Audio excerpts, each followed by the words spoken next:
The streets of this quiet country town could hold the answers to a haunting cold case. The sleepy community in the West Australian wheatbelt was home to young mother Veronica Lockyer and her 7-month-old baby, Adele. But in 1998, the pair vanished. I hold out hope every day. I don't go a day without praying. I don't go a day without looking at my mum's photo and telling her, "Where are you?" It would be another 2 decades before they were reported missing.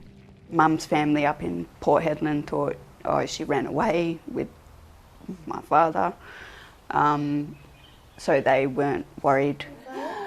Donna Lockyer was 2 years old when her mother disappeared. Up till you were 23, you'd never seen a picture of your mum? No, never seen a photo. When I got her, I just broke down in tears because she does look exactly like me.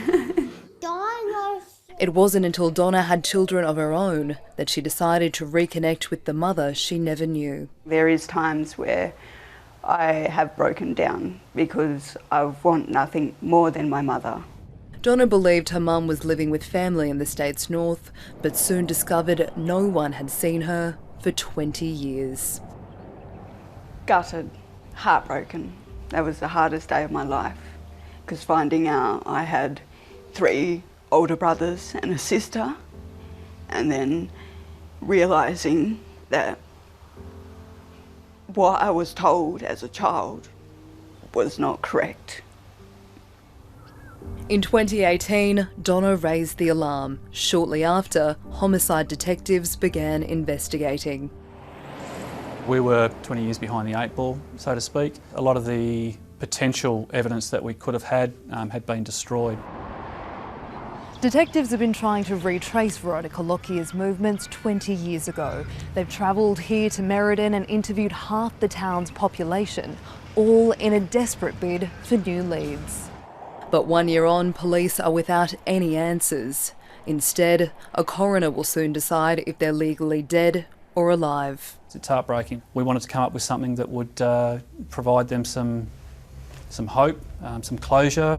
The statistics in Western Australia are sobering. Despite representing just 3% of the state's population, Aboriginal people make up 17% of all unsolved missing persons cases. What's more, Aboriginal mothers are 17 times more likely to be murdered than other mums. But there's no national data because many states aren't keeping track.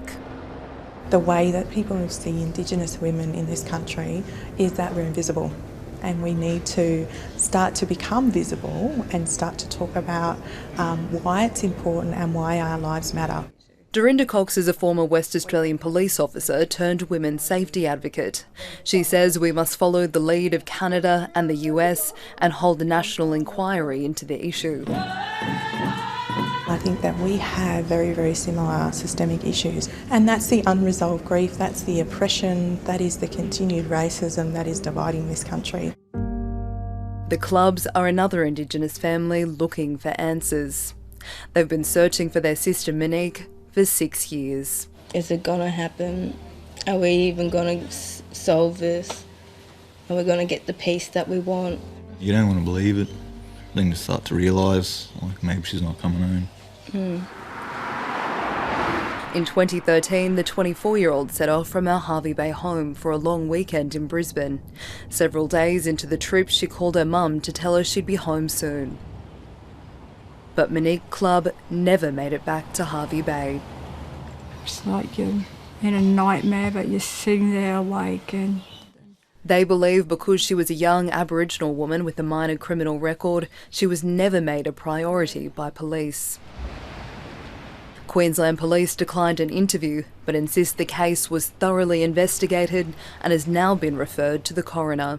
the hardest part is not being able to bury your daughter, not being able to bring her home and have the closure and the truth come out. A family who want answers above anything else. Isabella Higgins, ABC News.